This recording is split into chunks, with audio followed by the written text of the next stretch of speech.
Okay, good morning everyone. Yes, today we will start with the question number 7 and the chapter is chapter number 8 comparing quantities. And question number 7 A part is find the amount if principal amount is equal to rupees 1200 and interest is equal to rupees 100. बेटा बहुत easy है, इसमें कुछ extra हमने नहीं करना है। यहाँ पे आपको सिर्फ प्रिंसिपल अमाउंट दिया और इंटरेस्ट दिया है और हमने क्या फाइंड आउट करना, we have to find the amount. और हम जानते हैं कि अमाउंट किसके इक्वल होता है, principal amount plus simple interest. तो सिर्फ आपने सिंपल यही फाइंड आउट करना है। क्लियर? तो amount will be equal to principal amount plus simple interest. और प्रिंसिपल अमाउंट कितना है 1200 और सिंपल इंटरेस्ट कितना है 100 रुपीज। तो टोटल कितना होगा ये 1300 मीन्स 1300 रुपीज जो है ये टोटल अमाउंट आ गया। क्लियर? तो हमने सिर्फ ये अमाउंट फाइंड आउट करना और कुछ नहीं फाइंड आउट करना है इस क्वेश्चन में। इसलिए ये नहीं कि कंफ्यूज हो जाना आपने कि और इसमें कोई और फॉर्मूला अप्लाई करना स्टार्ट कर दो। नो, सिर्फ आपने जस्ट अमाउंट वाला जो है फॉर्मूला अप्लाई करना, principal plus simple interest and this is equal to 1200 plus 100 and which is further equal to 1300. Clear? So this is the required amount.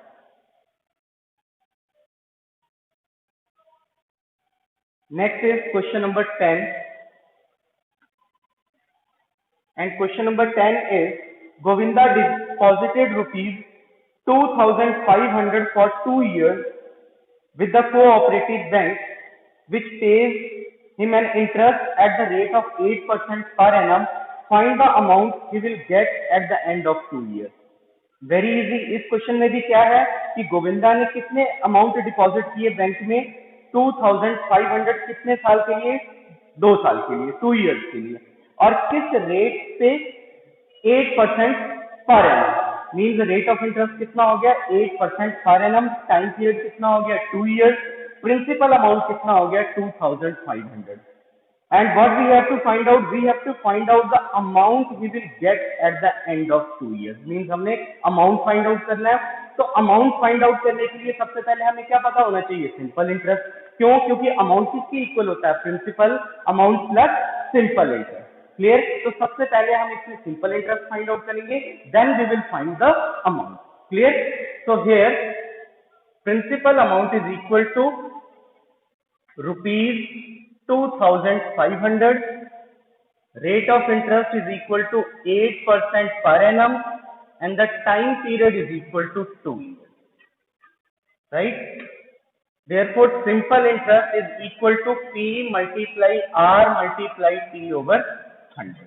Clear? अब P, R और T की value जो है यहाँ पे पुट करके simple interest find out कीजिए पहले। तो P is equal to 2500, so it becomes 2500 multiply 8 multiply 2 over 100. Clear? तो ये 20 से ये 20 कैंसिल हो गए, तो क्या आ गया हमारे पास 25 multiply 8 multiply 2 and this is equal to 400. Clear? It means जो सिंपल इंटरेस्ट है वो कितना आ गया ₹400। तो हमने फाइंड आउट करना अमाउंट, उसको 2 साल के एंड में कितना अमाउंट उसको मिला। तो अमाउंट कितना होगा फिर, therefore amount is equal to principal amount plus simple interest. और प्रिंसिपल अमाउंट कितना है 2500 और सिंपल इंटरेस्ट कितना है 400। क्लियर? तो ये टोटल कितना आ गया 2900। Clear?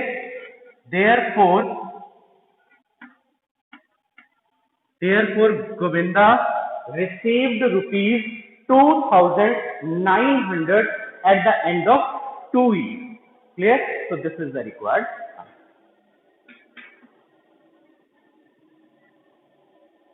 Next is question number 11.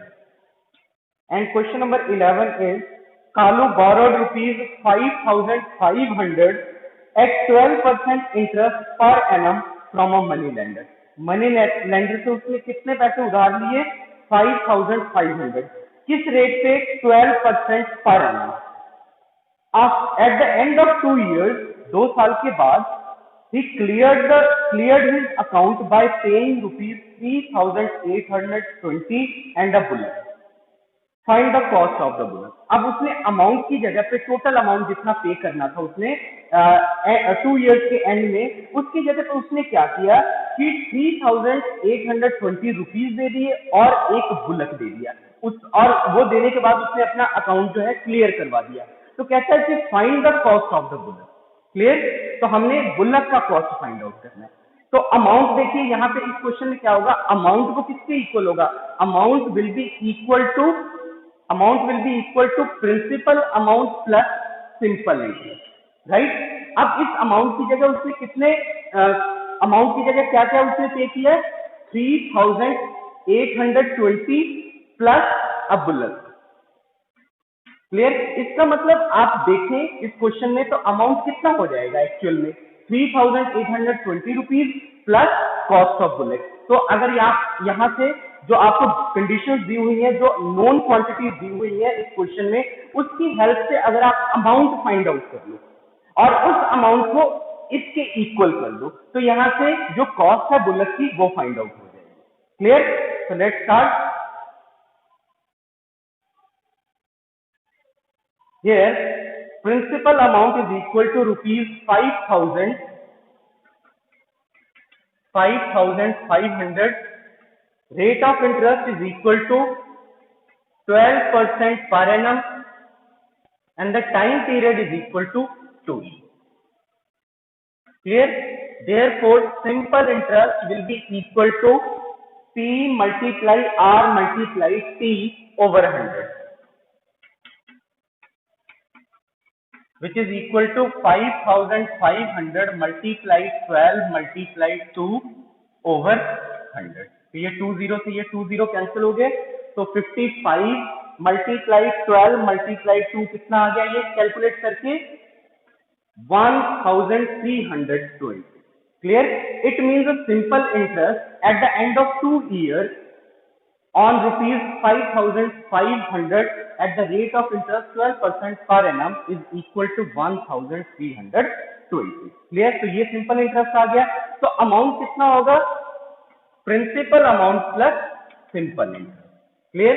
तो प्रिंसिपल अमाउंट कितना, 5,500 plus simple interest 1,320 and this is further equal to total ये कितना आ गया आपका कैलकुलेट करके 6,820.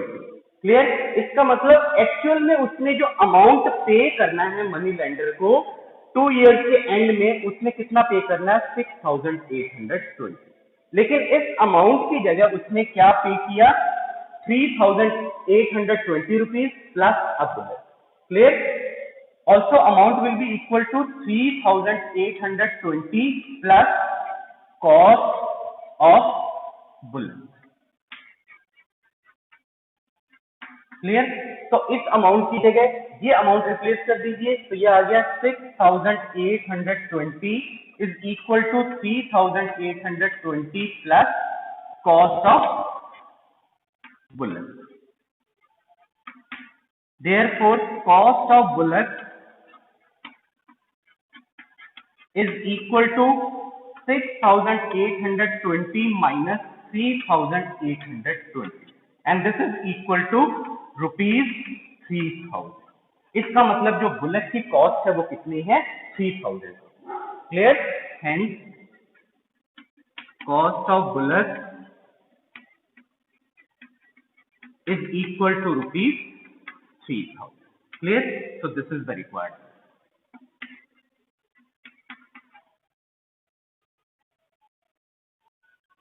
Next is question number 13. And question number 13 is Nalini borrowed rupees 1,550 from a friend at 8% per annum. She returned the amount after 2 years. How much did she pay her friend? Clear? अब देखिए इसमें क्या है कि नलिनी ने कितने पैसे जो है उधार लिए, 1,550 रुपीज. कितने साल के लिए, 2 इयर्स के लिए, क्योंकि उसने अमाउंट जो है 2 इयर्स के बाद जो है रिटर्न कर दिया. किस रेट पे, at the rate of 8% per annum. How much did she पे हर फ्रेंड, मतलब उसने लास्ट में अपने फ्रेंड को कितना पे किया। इसका मतलब हमने यहाँ क्या फाइंड आउट करना है, अमाउंट फाइंड आउट करना है। मतलब टोटल अमाउंट उसने 2 साल के बाद अपने फ्रेंड को कितने पे किए। क्लियर। तो जब यहाँ पे अमाउंट फाइंड आउट करना है तो हमें सबसे पहले क्या फाइंड आउट करना पड़ेगा, सिंपल इंटरेस्ट। क्लियर। तो first of all find here simple interest. Clear. And there principal amount is equal to rupees 1550 and the rate of interest is equal to 8% per annum and the time period is equal to 2 years. Clear. Therefore simple interest is equal to P multiply R multiply T over 100. Clear. अब P R और T की जो value है given वो आप यहाँ पे put कर दीजिए। तो ये कितना आ गया, 1550 मल्टीप्लाई 8 मल्टीप्लाई 2 ओवर 100। क्लियर। अब इसको सिंप्लीफाई कीजिए। सिंप्लीफाई करने के बाद ये कितना आया, 24,800 ओवर 100। क्लियर। तो ये 20 से कैंसिल हो गया। तो सिंपल इंटरेस्ट कितना आ गया, simple interest is equal to ₹240। Clear. तो ये सिंपल इंटरेस्ट आ गया और हमने क्या फाइंड आउट करना है, amount. Clear. Therefore amount to be paid at the end of 2 years is equal to principal amount plus simple interest, and the principal amount is equal to rupees 1550 plus simple interest is equal to 248. Therefore it becomes 1550 plus 248. अब इसको add करने के बाद कितना आ गया, 1798। 1798। It means Nalini ने अपने फ्रेंड को 2 साल के बाद टोटल अमाउंट कितना रिटर्न किया, 1798। Clear. So this is the required.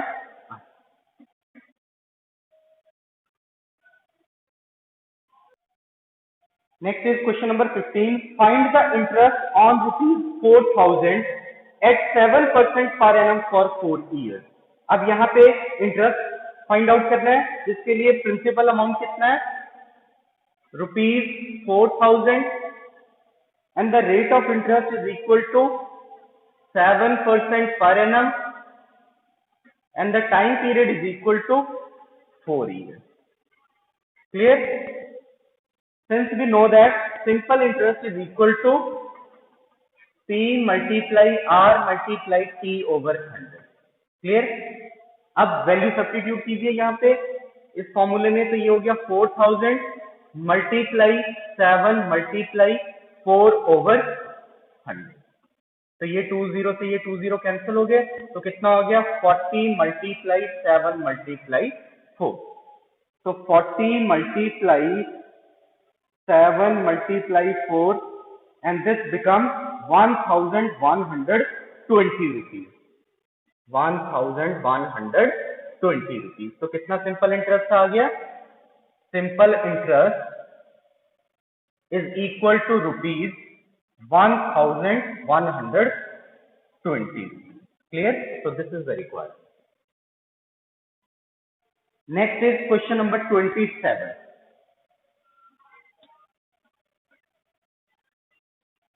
And question number 27 is the excise duty on a certain item has been reduced to ₹480 from ₹500. Find the percentage reduction in the excise duty for that item। Clear. अब देखिए बेटा इस question में क्या है कि जो excise duty है वो 500 से रिड्यूस होके कितने रुपीज हो गई, 480 रुपीज। इसका मतलब जो ओरिजिनल अमाउंट कितना था, 500 रुपीज, और जो रिड्यूस होके वो अमाउंट कितना आ गया, 480 रुपीज। तो इसमें पूछा ये यहाँ पे क्लियर है कि रिडक्शन हो रही है, तो हम यहाँ पे परसेंटेज डिक्रीज या percentage of reduction he find out करेंगे। लेकिन अगर यहाँ पे ना पूछा हो, अगर यहाँ पे डायरेक्ट लिखा हो ऐसे कि फाइंड द परसेंटेज इंक्रीज और decrease, in the excise duty for that item. तो आपने वहां पे आइडेंटिफाई करना है कि यहाँ पे इंक्रीज हो रहा है कि डिक्रीज हो रहा है। अगर इंक्रीज हो रहा है then you will have to find out the percentage increase, if it is decreasing then you will have to find out the percentage decrease. Clear? लेकिन यहाँ पे ऑलरेडी पूछा हुआ है और ये क्वेश्चन में भी क्लियर है कि यहाँ पे डिक्रीज हो रहा है, तो हमने यहाँ क्या फाइंड आउट करना है, percentage reduction means the decrease. Clear? तो उसके लिए हम क्या करेंगे, मैंने आपको बताया था परसेंटेज डिक्रीज जो है वो किसके इक्वल होता है, परसेंटेज डिक्रीज और reduction, decrease is equal to change in amount over original amount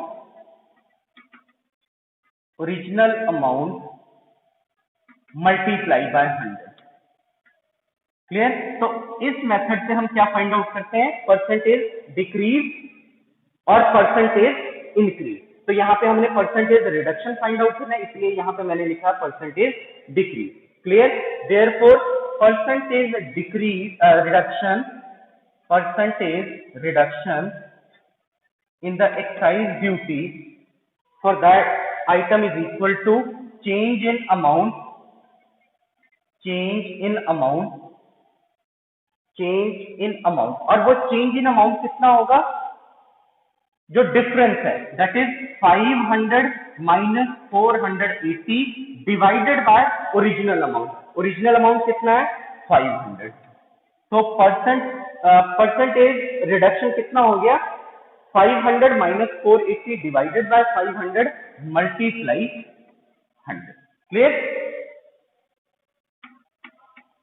अब ये 20 से ये 20 कैंसिल हो गया, 500 माइनस 480 कितना हो गया, 20, 20 डिवाइडेड बाय 5%, 5 1 जा 5, 5 4 जा 20, तो ये कितना हो गया 4%। इसका मतलब कितना परसेंट वो डिक्रीज हुआ है, means percentage reduction, means percentage reduction in the excise duty, hence percentage reduction in the excise duty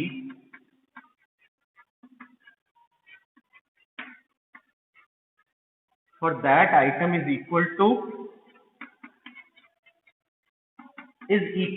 4%. Clear? So this is the required.